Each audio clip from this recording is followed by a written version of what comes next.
हम सब मिलकर के प्रार्थना करें कि हे प्रभु,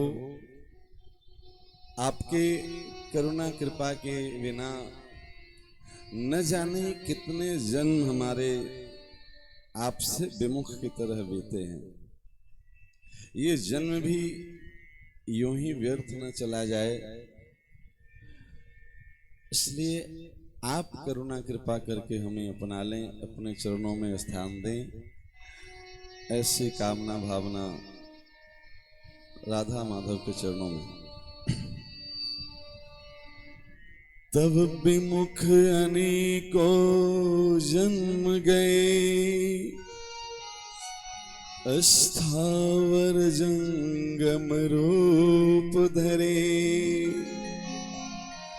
यह पुनरावृत्ति मिटा दीजिए, हे नंद किशोर दया सागर।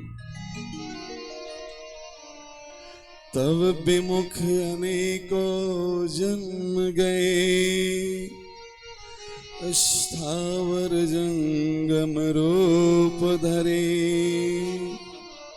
यह पुनरावृत्ति मिटा दीजिए, हे नंद किशोर दया सागर। मेरे भार को सिर से उठा लीजिए, हे नंद किशोर दया सागर। तब विमुख अनेकों जन्म गए, स्थावर जंगम रूप धरे। भगवान की भक्ति से विमुख होने के कारण न जाने कितने जन्मों से हम इस 84 लाख योनियों में भटक रहे हैं। स्थावर और जंगम अनेक प्रकार के जन्म, कभी हम वृक्ष वनस्पतियों के रूप में भी आए होंगे धरती पे, कभी मानव के रूप में भी आए होंगे, कभी पशु पक्षियों के रूप में भी आए होंगे, पर अभी तक ये आवागमन का चक्र नहीं कटा है। इसलिए गोविंद से प्रार्थना है, यह पुनरावृत्ति मिटा दीजिए, हे नंद किशोर दया सागर। मेरे भार को सिर से उठा लीजिए। भार क्या है? तो अपने कर्मों का भार लिए हम फिर रहे हैं। इस संसार चक्र में अपने कर्मों को ही भुगतने के लिए हम बार बार अपने माथे पे कर्मों की गठरी बांधे आते हैं। उस कर्म से तो हम मुक्त हो नहीं पाते हैं, न जाने और कितने अनेक प्रकार के कर्म का भार लेकर के चले जाते हैं। फिर उस भार को चुकाने के लिए हमें आना पड़ता है। यही है पुनरपि जननम पुनरपि मरणम पुनरपि जननी जठरे शयनम। यह संसारे खलि दुस्तारे, कृपया पारे पाहे मुरारे। हे गोविंद, ये हमारे पुरुषार्थ से, हमारे कर्मों से तो मिटने वाली है नहीं। आप कृपा करें तब यह सिर का भार हमारा हट सकता है। ये जो कर्मों की पोटली लेके हम बार बार आवागमन के चक्र में पड़े हैं, इस भार को आप ही उठा सकते हो प्रभु। इसका एक ही माध्यम है, एक ही साधन है।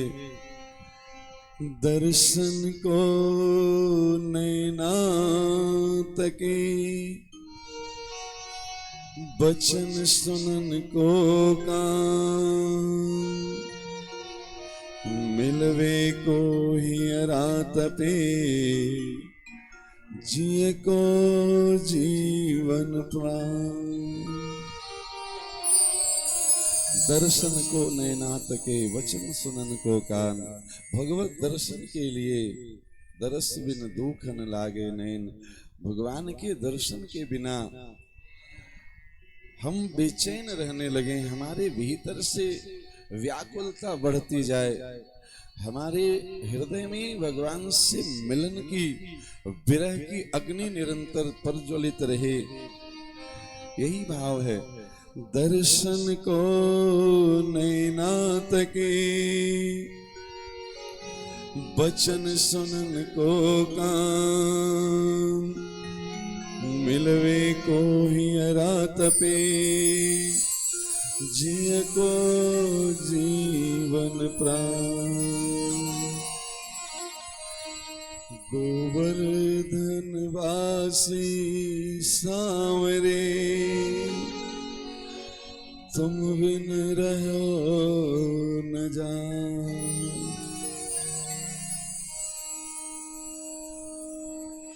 इस प्रकार से जब विरह से व्याकुल होकर के हमारा हृदय भगवान के भाव से भरा रहता है,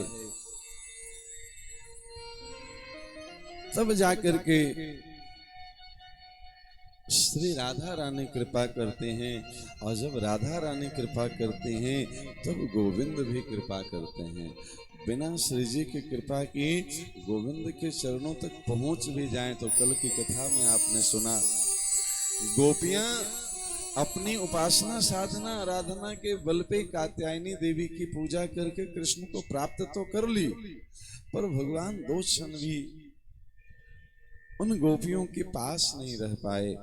दो क्षण में ही अंतर ध्यान हो गए, क्योंकि बिना राधा रानी के, बिना श्री जी के कृष्ण मिल नहीं सकते हैं। क्योंकि कृष्ण और राधा दोनों अलग है ही नहीं, तो अलग रह कैसे सकते हैं। ये तो एक प्राण द्वय देह, शरीर अलग अलग दिखता है प्यारे, प्राण तो दोनों का एक ही है।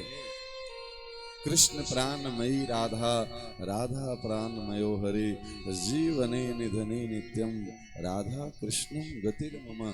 इनके अलावा कोई गति नहीं है प्यारे इस मानव जीवन की। गोपी गीत की व्याख्या सुने उससे पहले गोपी की भाव की दशा को समझें। गीत कहते किसे हैं? गीत उसे कहते हैं जो स्वयं प्रकट होता है।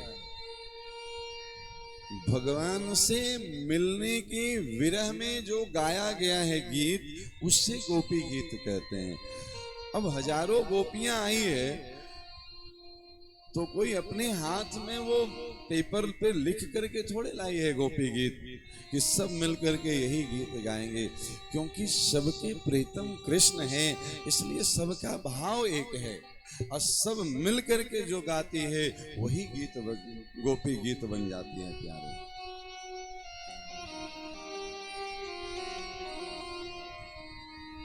इस गीत को समझने के लिए ब्रज की गोपियों के प्रेम को समझना होगा।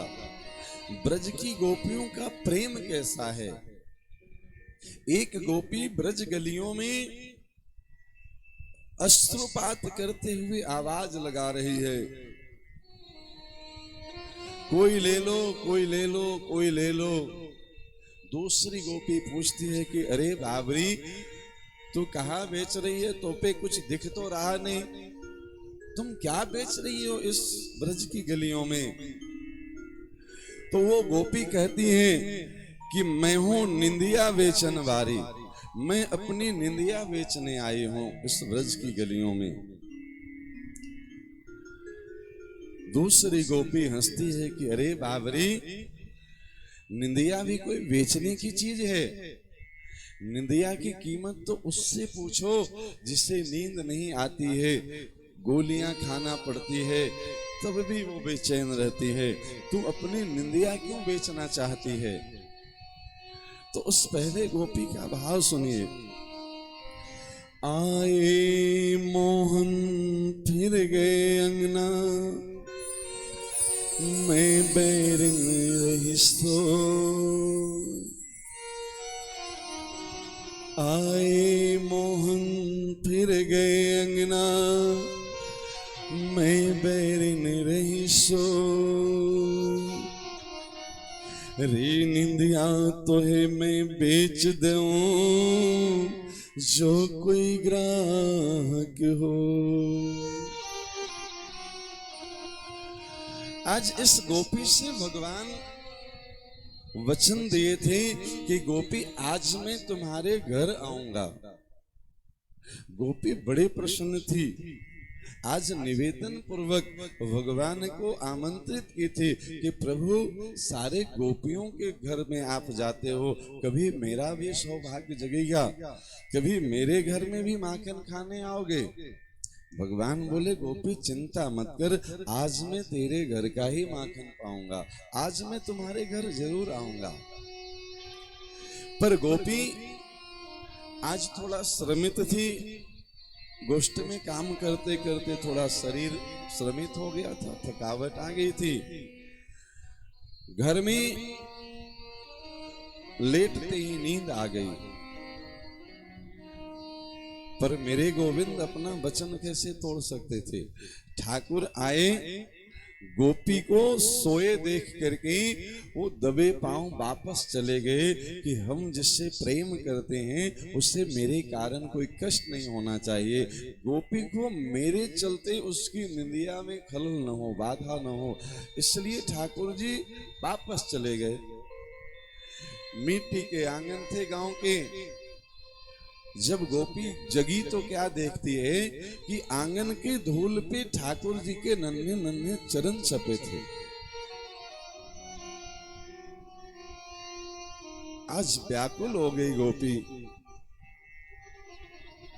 कि मेरे प्रीतम आए और इस निंदिया के कारण हम उनकी सेवा नहीं कर पाए, हम उनका दर्शन नहीं कर पाए और मेरे गोविंद मेरे आंगन से बाहर चले गए।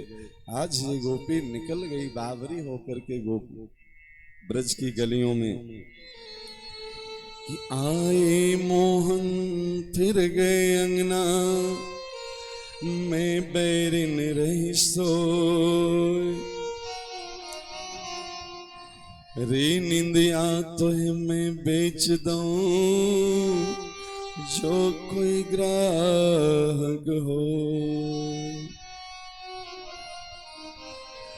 दूसरी गोपी जो अब तक उससे चर्चा कर रही थी अपनी झोली फैला दे कि अरे बाबरी ला तेरी निंदिया मैं खरीदती हूं, मैं तेरी निंदिया का ग्राहक हूं।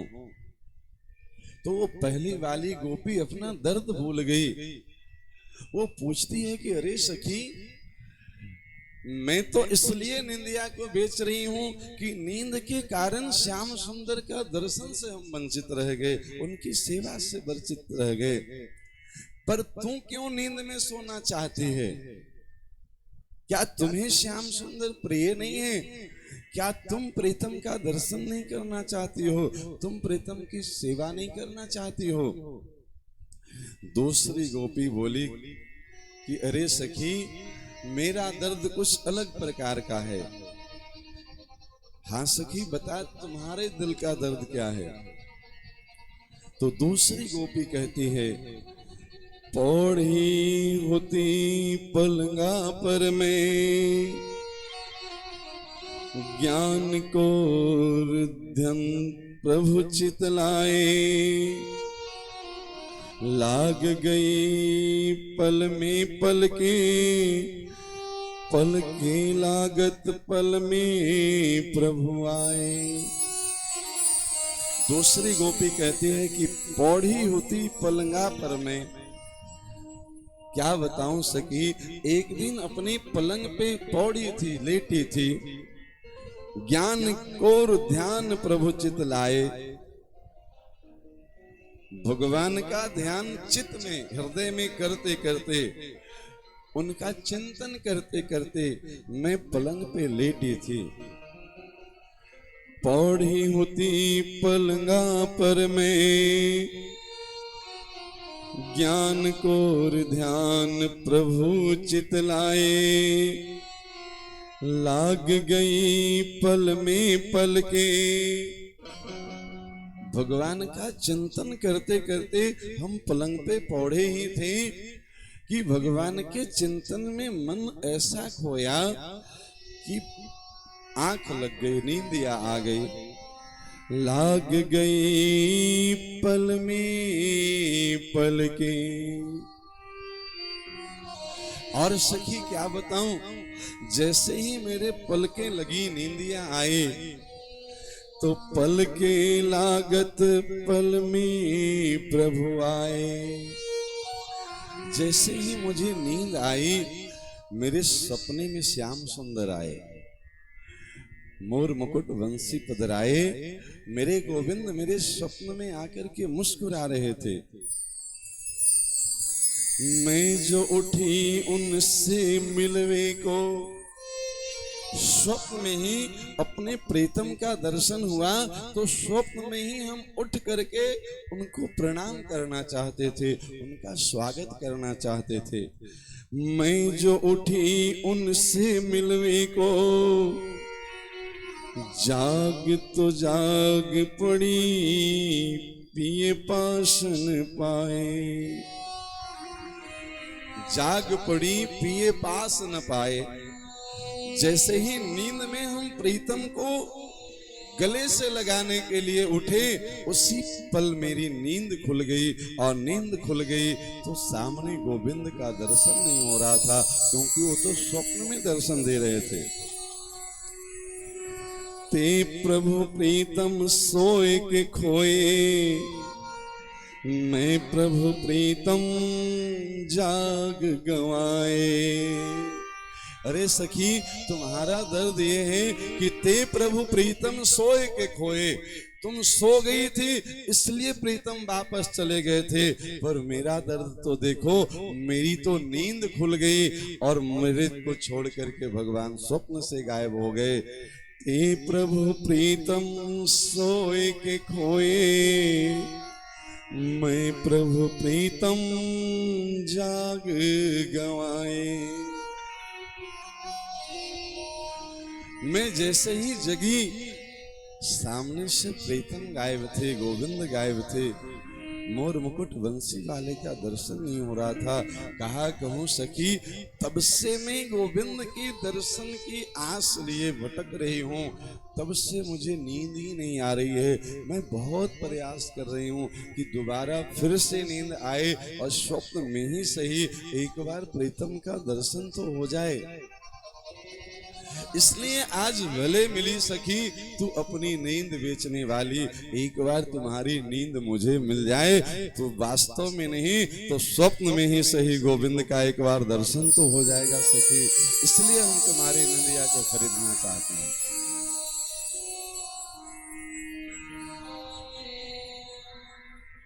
इस भाव दशा में, इस प्रेम की पराकाष्ठा पे जो गाई हुई गीत है, उस गीत को गोपी गीत कहते हैं।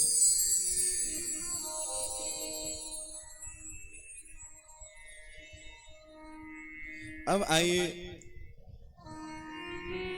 जो गोपी गीत कल संस्कृत में आप सुने थे, आज वो हिंदी में आपको सुनाते हैं। बहुत ही सुंदर। नंददास जी ब्रज के एक बहुत अच्छे संत हैं। ये अपना भाव गोविंद को सुना रहे हैं कथा में। ये कथा जो यहाँ चल रही है, यही कथा सुखदेव जी राजा परीक्षित को गंगा तट पे हरिद्वार में आनंद नाम के घाट पे सुना रहे हैं। गोपी गीत का आपने प्रथम श्लोक सुना था, जयति ते अधिकम जन्मना व्रज। जयति ते अधिकम जन्मना व्रज, ते अधिकम जयति। गोपियां कहती हैं कि अरे कन्हैया, ऐसा नहीं है कि ब्रज की जय जयकार तुम्हारे जन्म लेने से हो रही है, क्योंकि श्रीधाम वृंदावन तो शाश्वत है, चिंतन है। ऐसा नहीं है कि द्वापर के बाद इसकी महिमा है। पर ब्रज की जो लीला है वो दो प्रकार की लीला है, एक तो व्यवहार की लीला और एक वास्तविक लीला। व्यवहार की लीला किसे कहते हैं? तो व्यवहार की लीला उसे कहते हैं जब ठाकुर जी अवतार लेके धरती पे आए तो वो सशरीर जिन जिन गोपियों से, ग्वाल वालों से, नंद बाबा से, जसोदा मैया से उनके साथ जो लीला किए हैं वो उनकी व्यवहार की लीला है। और वास्तवी लीला तो नित्य निरंतर ब्रज में हो रही है। आज भी ठाकुर की महारानी की महारास नित्य रास होती है, क्योंकि वृंदावन भी नित्य हैं, हमारे गोविंद भी नित्य हैं, हमारे श्री जी भी नित्य हैं। एक व्यवहार की लीला यह है कि ठाकुर जी 11 वर्ष 56 दिन के बाद ब्रज छोड़ करके मथुरा चले गए, पर वास्तविक लीला यह है कि भगवान का एक संकल्प यह भी है कि वृंदावनम परित्यज्यम पदम एकम न गच्छति, हम वृंदावन को छोड़ करके कभी एक कदम भी बाहर नहीं जाते। तो व्यवहार के लीला में वो मथुरा की लीला भी किए हैं, द्वारिका की लीला भी किए हैं, कुरुक्षेत्र की लीला भी किए हैं, पर वास्तविक लीला में तो वो ब्रज को छोड़ करके कभी जाते ही नहीं हैं। इसलिए आज भी बहुत सारे ऐसे साधु संत हैं जो ब्रज को छोड़ के बाहर नहीं जाते हैं। रेवन वृंदा विपिन निहार, यद्यपि मिले कोटि चिंतामणि, तबहु न हाथ पसार, रेवन वृंदा विपिन निहार।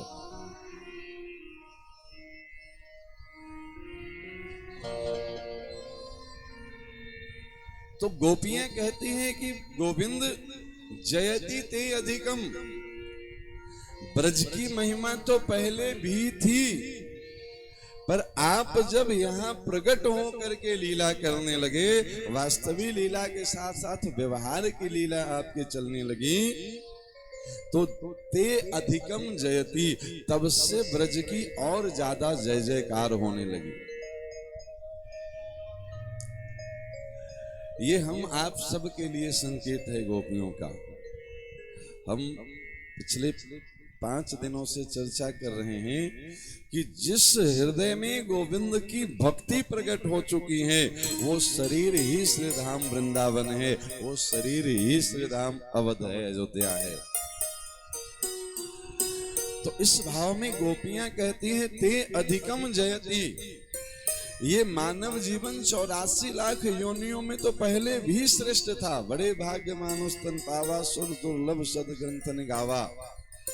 पर इस जन्म की भूरी भूरी प्रशंसा तब होने लगती है धरती पर, इसकी और जय जयकार तब होने लगती है जब मनुष्य का जीवन पाने के बाद उसके हृदय में मेरे गोविंद की भक्ति प्रकट हो जाती है प्यारे, तब उसकी धरती पे और ज्यादा जय जयकार होने लगती है। जयति ते अधिकम जन्म ना ब्रज, इस ब्रज में जब गोविंद अवतार लेते हैं तब इस ब्रज की महिमा और ज्यादा गाई जाने लगती है और ज्यादा बढ़ जाती है। अब यही जयति ते अधिकम का हिंदी भाग से शुरू करते हैं। पहले आपको पूरा गोपी गीत हिंदी में सुना देते हैं, फिर इसकी व्याख्या भी सुनाएंगे संस्कृत की भी। कहन लगी ओह कुमर कान, ब्रज प्रगटे जबते, कहन लगी ओह कुमर कान, ब्रज प्रगटे जबते, अवधि भूत इंदिरा अलंकित होए रहित तब से। कहन लगी ओह कुमर कान, ब्रज प्रगटे जबते, जयति ते अधिकम। श्रेत इंदिरा, इंदिरा यानी रमा, स्वर्ग की अधिष्ठात्री देवी लक्ष्मी, जब से भगवान ब्रज में आए तब से स्वर्ग की अधिष्ठात्री देवी महालक्ष्मी भी ब्रज में आकर के विराज गई। श्रेयत इंदिरा सस्वदत्री, शाश्वत रूप से। तो कहन लगी ओह कुमर कान, ब्रज प्रगटे जबते, अवधि भूत इंदिरा अलंकृत होए रही तब ते। सवन सो सब सुख बरसत, सस्यों बढ़त बिहारी, तीन में यह पुनि गोप वधो, पिए निपट तिहारी। शरद उदास साधु जात सत, सवन तो सब सुख बरसत, आपके आने से तो सब ब्रजवासी सुखी हैं, सब पे कृपा की बरसात हो रही है। पर तीन में यह पुनि गोप बधो, पिए निपट तिहारी, उनमें हम गोपियां तो विशेष रूप से आपको ही समर्पित जीवन जी रही हैं। नयन मोंदिबो महाशस्त्रले, हासी फांसी, मारत हो कित सुरत नाथ, बिन मोल की दासी। विष जलापयाद ब्याल राक्षसाद, वर्ष मारुताद वैद्युतानलाद। गोपियां कहती है मारत हो कित सुरत नाथ, बिन मोल के दासी। अरे गोविंद, अपनी विरह में मुझे क्यों मार रहे हो? अशुल्क दासिका, हम तो बिना मोल की दासी हैं। ये मत समझना कि हम तुम्हारे पास कुछ कामना लेकर के आए हैं, कुछ वासना लेकर के आए हैं। हम तो बस तुम्हारे लिए अपने हृदय में प्रेम भर के आए हैं प्यारे। इसलिए मुझे विरह की अग्नि में तो न जलाओ। नयन मोंदिबो महाशस्त्र ले, हासी फांसी, मारत हो कित सुरत नाथ, बिन मोल की दासी। विष जल हूते ब्याल अनलते, दामिनी झरते। जब मारना ही था कन्हैया तो तूने मुझे बचाया क्यों था? मानो गोविंद पूछते हैं कि मैंने कब बचाया? तो गोपियां कहती है विष जल हूते, जब कालिया का विष मिला हुआ जमुना जल पी पी करके ब्रजवासी मर रहे थे, तो कालिया का निग्रह करके तूने ही तो रक्षा की थी ब्रजवासियों के। विष जल हूते ब्याल अनलते, व्याल मतलब अघासुर, सब ब्रजवासियों को निगल गया था। अघासुर का पेट फाड़ करके मेरे गोविंद ने ही सभी ग्वाल वालों की रक्षा की थी। तो विष जल हूते ब्याल अनलते, दामिनी झरते। अनल से 2 बार भगवान ने अग्निपान की है। एक तो मुंजारन में अग्निपान की है, एक और स्थान पे अग्निपान की है। विष जल होते ब्याल अनलते, दामिनी झरते। क्यों राखी नहीं मरन दई, नागर नग धरते। नग धरते मतलब जब इंद्र हमें डुबो करके मारना चाहते थे, तो नग यानी तूने ही तो गिरिराज धारण करके हमारी प्राणों की रक्षा की थी। जब अपने विरह की अग्नि में मुझे मारना ही था तो उसी समय मुझे मर जाने देते गोविंद। क्यों बचाया था तूने अपनी कृपा की दृष्टि से? जब तुम यशोदा सुमन भये, पिए अति इतराने। विश्व कुशल के काज बिना, बिनती कर आने। जब तुम यशोदा सुमन भये, पिए अति अकुलाने। जब तुम यशोदा सुमन भये, पिए अति इतराने। जब तुम नंद नंदन यशोदा नंदन के रूप में प्रकट हुए तो हम सब गोपियां बहुत इतरा रहे थे। क्यों इतरा रहे थे? बहुत प्रसन्न थे कि अब हमें अपने प्रीतम का सानिध्य मिलेगा। तुम आए क्यों थे ब्रज में? तो विश्व कुशल के काज, विधिना विनती कर आने। विधिना यानी ब्रह्मा जी ने विश्व की रक्षा के लिए तुमसे विनती की थी, तो तुम उनके विनती पर आए हो। क्यों आए हो? तो विश्व कुशल के काज, पूरे विश्व की कुशलता के लिए तो तुम पधारे हो। तो तुम हमें इस विश्व से अलग मान रखे हो। हम भी प्यारे इसी विश्व में हैं, इसी धरा पे हैं। हमारी कुशलता की चिंता तुम्हें क्यों नहीं हो रही है? अहो मित्र अहो प्राणनाथ, यह अचरज भारी। अहो मित्र सख उदयवान, सात्वताम को ले। इसी का ये सब आपको अनुवाद सुना रहे हैं हिंदी की बड़ी अद्भुत गोपी की। अहो मित्र अहो प्राणनाथ यह अचरज भारी, अपने जन को मार करो किनकी रखवारी। मैंने सुना है गोविंद कि तू अपने भक्तों की रक्षा के लिए आया है। दैत दृश्यताम, तुम दैत हो, देने वाले हो, दे तो रहे हो मुझे भी, पर दर्द दे रहे हो।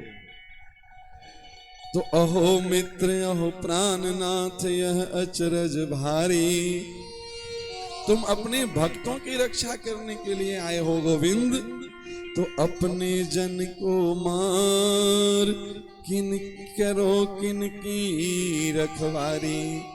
जब तुम्हारे सब प्राण वल्लभा गोपियां ही तुम्हारे विरह में प्राण त्याग देंगे, तो बताओ तुम किसकी रखवाले के लिए आए हो, किसकी रक्षा करोगे इस धराधाम पे।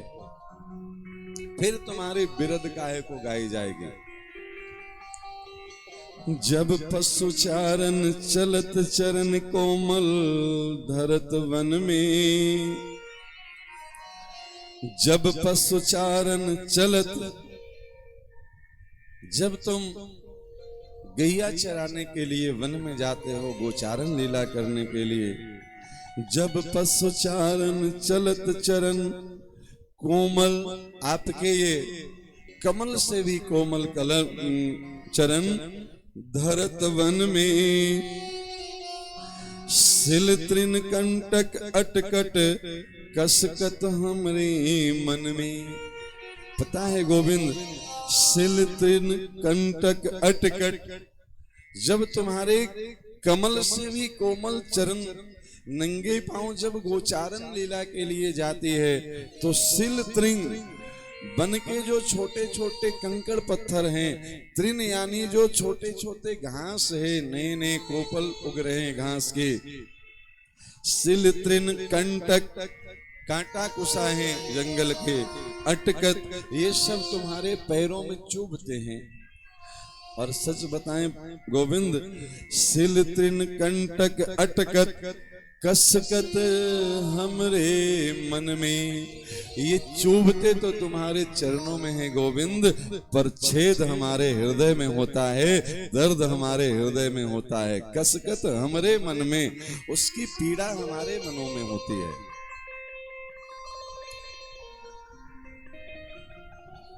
प्रीतम प्रतीत मनोरथ कारण, चरण सरसिरो पिए के, कहाँ घट जय है नाथ, धरत दुख हमरे जिए के। प्रतीत मनोरथ करण चरण सरसिरो पिए के, कहाँ घट जई है नाथ, हरत दुख हमरे जिए के। तुम सबके मनोरथ को जानने वाले हो, प्रतीत मनोरथ करण, तुम सभी के मनोरथों को जानते हो, तुमसे क्या छुपा है। तो कहाँ घट जई है नाथ, हे नाथ तुम्हारा क्या घट जाएगा, हरत दुख हमरे जिए के। अगर तुम हमारे हृदय के दुख को भी थोड़ा कम कर दोगे, उसका भी हरण कर लोगे, तो बता तुम्हारा क्या कम जाएगा कन्हैया। प्रतीत मनोरथ करण चरण सरसिरोह पिए के, कहाँ घट जई है नाथ, हरत दुख हमरे जी के। अगर कन्हैया तुम इस धराधाम पे अपने भक्तों की मनोरथ को सिद्ध करने के लिए आए हो, तो हमारे हृदय के मनोरथ को भी पूरा कर दोगे, हमारे हृदय की पीड़ा को भी दूर कर दोगे, तो तुम्हारा क्या घट जाएगा। जब तुम कानन जात सहस जुग तब प्रतीत छिन, दीन बितत जहि भांति हम जाने पिए तुम बिन। जब तुम कानन जात सहस जुग सब बीतत छिन, दिन बीतत जहि भांत हम जाने पिए तुम बिन।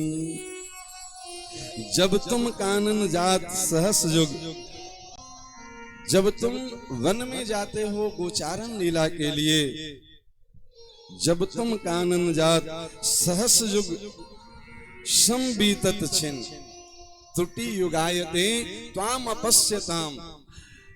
हे कन्हैया, तुम्हारे देखे बिना एक पल भी मेरा त्रुटि युगायते एक युग के समान बीतता है। जब तुम कानन जात सहस जुग तब बीतत छिन, दीन बितत जहि भांति हम जाने पिए तुम बिन। और गोविंद, जब तुम दिन भर गोचारण के लिए जाते हो और हम दिन भर तुम्हारे दर्शन से वंचित रहते हैं, दिन बीतत जहि भांति हम जाने पिए तुम बिन। तुम्हारे बिन हमारा दिन कैसे बीतता है वो तो हम जानते हैं और हमारा दिल जानता है कन्हैया। जब कानन ते आवत सुंदर आनन देखे, तब यह विधिन क्रूर करिधर नैनन नीमेखे। जब कानन ते आवत सुंदर आनन देखे, कन्हैया जब तुम दिन भर के बाद गोधूली वेला में गोचारण लीला करके वापस आ रहे होते हो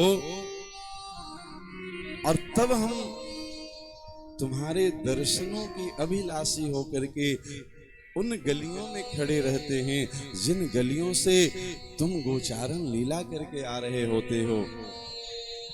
तब यह विधिन क्रूर करिधर नैनन नीमेखे। उस समय तुम्हारे दर्शन के मध्य में ये हमारे जो पलकें गिरती है ना, मुझे तो ऐसा लगता है जड़ उदीक्षताम पक्ष्म दिशाम।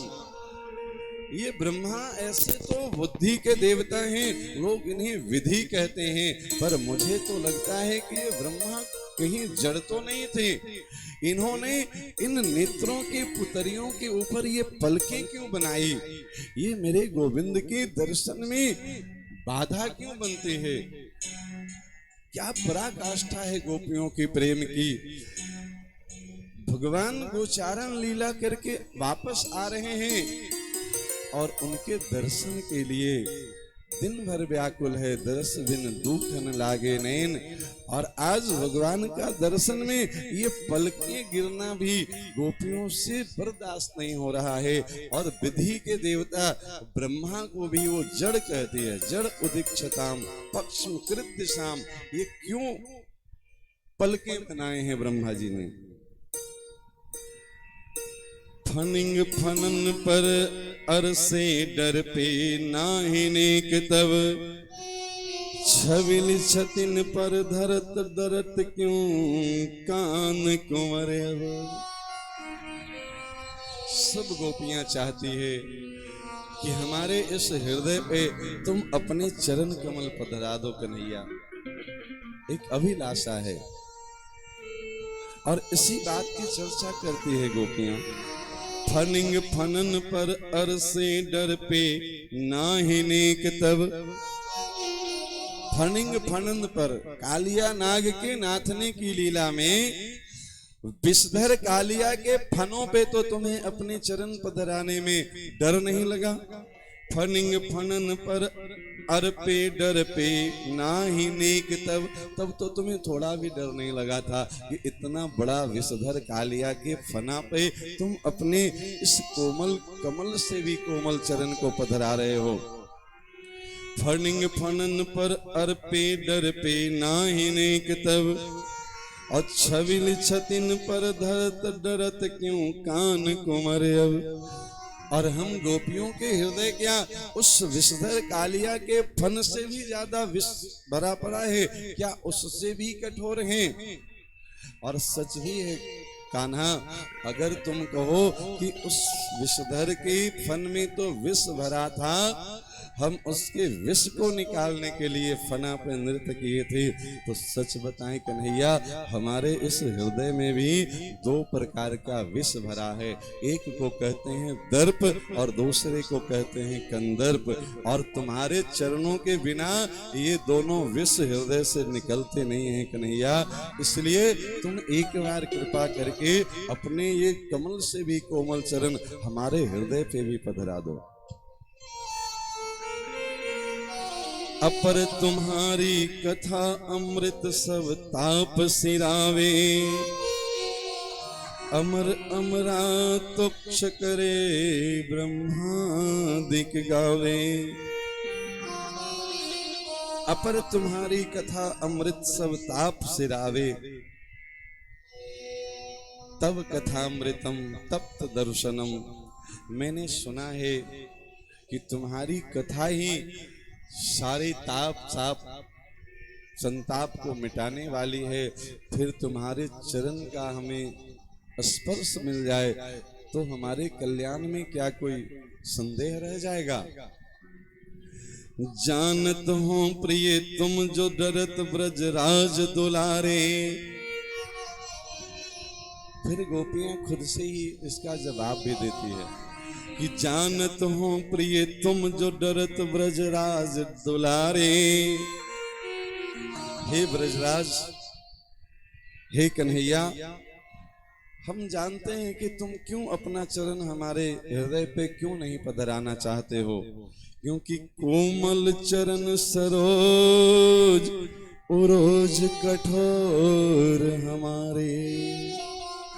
तुम्हारे चरण तो कोमल हैं पर हमारा हृदय ही कठोर है कन्हैया, इसलिए तुम अपने कोमल चरण को हमारे हृदय पर नहीं पधराना चाहते हो। जानत हो प्रिय तुम जो डरत ब्रजराज दुलारे,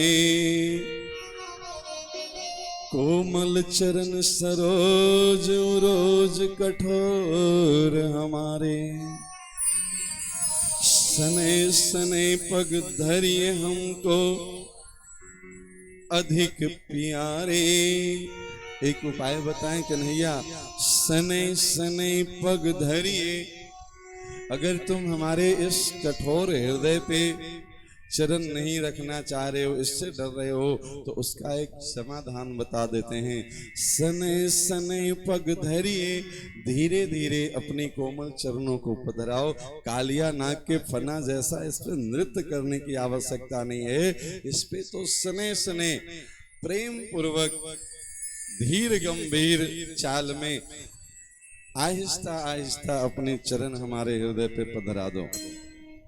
सने सने पग धरिए हमको अधिक प्यारे। कित अटवी में अटकत गढ़त तृण को प्रन्यारे। क्योंकि जब तक तुम्हारे चरणों का दर्शन नहीं हो कन्हैया, अंतिम पंक्ति तो बड़ा अद्भुत है प्यारे। कित अटवी में अटकत, सच पूछो कन्हैया तो हम तुम्हारे दर्शन के लिए इतने व्याकुल इसलिए भी हैं कि हमारा हृदय तुम्हारे विरह की अग्नि में जला जा रहा है। पर मेरे गोविंद, मुझे अपना दुख तो राई सा लग रहा है, मुझे तो तुम्हारा दुख पहाड़ सा लग रहा है। मानो गोविंद पूछते हैं कि अरे गोपी, मेरा दुख क्या है? तो कित अटवी में अटकत, गोविंद तुम हमसे छुपने के लिए इस वृंदावन में भटक रहे हो, और मुझे ये सोच सोच करके बहुत पीड़ा हो रही है। सिल तृणांकुरे सीदती तीन, इस वन में जो तृण अंकुर, तृण कहते हैं घास को, और घास के कोमल कोमल अंकुर वो जो प्रकट हुए हैं इस अटवी में, इस वृंदावन में, वो भी तुम्हारे कमल से भी कोमल चरणों में चुभ रहे होंगे। सच बताएं प्रीतम, ओ शिल तृणांकुर फूल की पंखुड़ियां चुभ तो तुम्हारे चरणों में रही है, पर छेद इस गोपी के हृदय में हो रहा है, पीड़ा इन गोपियों के हृदय में हो रहा है। इसलिए हम तो तुम्हारी पीड़ा का अनुभव कर करके विरह से व्याकुल हुए जा रहे हैं। अरे तुम मुझे जितना दंड देना चाहो उतना दंड दे दो, पर एक बार तुम वापस तो आ जाओ इन अटवी से, इन वनों से। ये कुछ आज संस्कृत के गोपी गीत आपको दर्शन करने को मिला। कल संस्कृत में सुने थे, आज हिंदी में गोपी गीत सुन लिए। अब आगे हम संस्कृत वाली गोपी गीत की व्याख्या